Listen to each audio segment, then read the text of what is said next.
আজকে আপনাদের মাঝে নিয়ে এলাম বিয়েবাড়ি স্টাইলে মিক্সড ভেজিটেবল রেসিপি। তো এই পাঁচমেশালি সবজির রান্নাটা একেবারে বিয়েবাড়ির স্টাইলে যদি করতে চান তাহলে অবশ্যই আমার রেসিপিটি ফলো করবেন, সম্পূর্ণ ভিডিওটি দেখবেন। আসসালামু আলাইকুম, আমি আরবি জান্নাত আঁখি। আপনাদের দোয়া ও ভালোবাসায় অনেক ভালো আছি, আশা করি আপনারাও অনেক ভালো আছেন। তো আজকের রান্নাটা থাকবে সম্পূর্ণ নিরামিষ একটি রেসিপি। যারা নিরামিষ প্রেমী তাদের জন্য বেস্ট একটা খাবার। আজকে এই পাঁচমিশালি সবজি রান্নার জন্য আমি প্রায় 10 প্রকারের সবজি নিয়েছি। এই যে দেখতে পাচ্ছেন, এখানে ঢেঁড়স নিয়েছি, আলু নিয়েছি আমি এখানে কাঁঠালের বিচি, নিয়েছি হচ্ছে এখানে কাঁকরোল করলা যেটাকে বলি আর কি। সঙ্গে আছে পেঁপের পরিমাণটা বেশি নিয়েছি, তাহলে কিন্তু সবজিটা অনেক মাখো মাখো হবে। সঙ্গে আছে পটল, তারপরে এখানে আছে বেগুন, কচুরমুখী, কাঁচামরিচ নিয়েছি। আর এইখানে এই তো দেখতে পাচ্ছেন যে হচ্ছে বেগুনগুলা সব কিছু কিন্তু আমি সমান পরিমাপে কেটে নিয়েছি। পেঁয়াজগুলোকে একটু বড় বড় সাইজ করে নিয়েছি। কাঁঠালের বিচিগুলোও আমি সেম একই মাপে সব কিছু কেটে নিয়েছি। এখন চলেন রান্নায় যাওয়ার পালা। প্রথমেই এখন দিয়ে দিলাম আমি এখানে পেঁপে, এরপরে এখানে দিয়ে দিচ্ছি কেটে রাখা বেগুনগুলো। আসলে এখানে এক এক করে সব সবজিগুলোই দিয়ে নেওয়ার পালা। বরবটিগুলো আমি ফ্রিজে রেখেছিলাম, এগুলো ডিপ ফ্রিজ থেকে বের করে দিয়ে দিয়েছি। সঙ্গে দিয়ে দিলাম পটলটা একটু পাকা পাকা ছিল, এই পাকা পটলটা দিলে বেশি মজা লাগে। সঙ্গে দিয়েছি 4 থেকে 5টা কচুরমুখী কুচি। তো সব কিছু এখানে দিয়ে নিচ্ছি। দিয়ে দিলাম কাঁঠালের বিচি। এটা তো কাঁঠালের সময়, এই সময় কাঁঠালের বিচি যে কোনো সবজিতে দিলে ভীষণ মজা লাগে। অন্যান্য দিনে আপনারা চাইলে এটা স্কিপ করতে পারেন।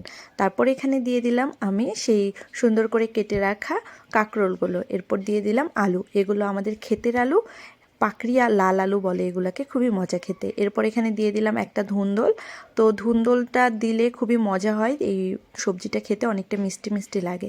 আপনারা চাইলে এখানে গাজর ব্যবহার করতে পারেন কালারফুল দেখানোর জন্য, অথবা বেল পেপার ব্যবহার করতে পারেন রেড ইয়েলো, এতে কিন্তু আরও কালারফুল হবে। কিন্তু এখন তো সহজলভ্য ছিল না এগুলো আমার হাতের কাছে, এই জন্য আজকের রেসিপিটা এই সময় উপযোগী সবজিগুলো দিয়েই আমি আপনাদের সঙ্গে শেয়ার করছি। ঢেঁড়সও দিয়ে দিয়েছি একটা, দিয়ে দিলাম কাঁচামরিচ। এখন এখানে সব কিছু দিয়ে দেওয়া হয়ে গিয়েছে, মশলাগুলো দেওয়া বাকি আর কি। মশলা দিয়ে কিন্তু মেখে এই রান্নাটা করতে হয়।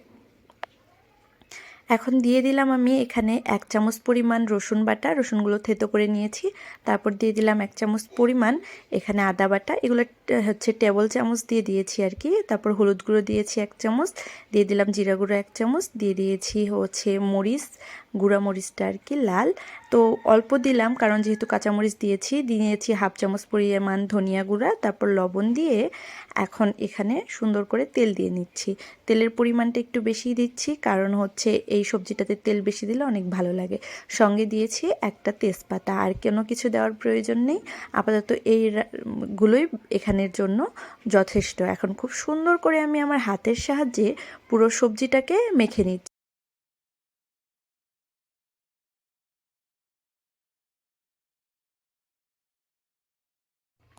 সবজিটা অনেক সুন্দর করে মাখানো হয়ে গিয়েছে, এখন পরিমাণ মতো পানি দিয়ে নিলাম।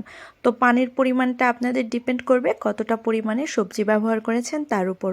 আন্দাজে একটা দিয়ে দিয়েছি আমি এখানে পানি দিয়ে, ঢাকনা দিয়ে ঢেকে কুকড করে নিলাম।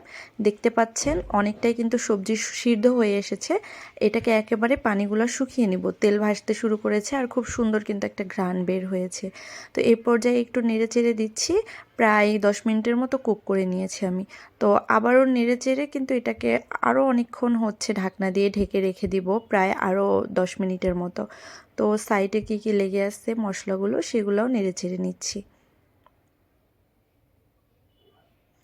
অনেকটাই পানি বের হয়েছে দেখতে পাচ্ছেন। এই পর্যায়ে আমি চুলার আঁচটাকে একটু বাড়িয়ে দিয়েছি, দিয়ে ঢাকনা দিয়ে ঢেকে রেখে দিলাম যাতে তাড়াতাড়ি শুকিয়ে যায়। তো দেখতে পাচ্ছেন এখন কিন্তু পানি একেবারে কম হয়ে এসেছে।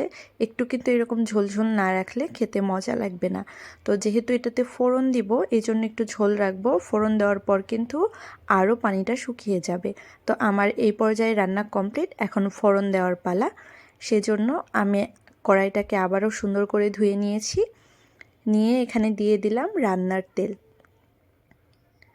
রান্নার তেলটা গরম হয়ে যাওয়ার পর এখানে আমি 5 ফোড়ন দিয়ে দিলাম। তো এই 5 ফোড়নগুলো আপনারা যে কোনো শপে কিনতে পাবেন, প্যাকেট পাওয়া যায়, আবার খোলাও কিনতে পাওয়া যায় যেখান থেকে মশলা কেনা হয়।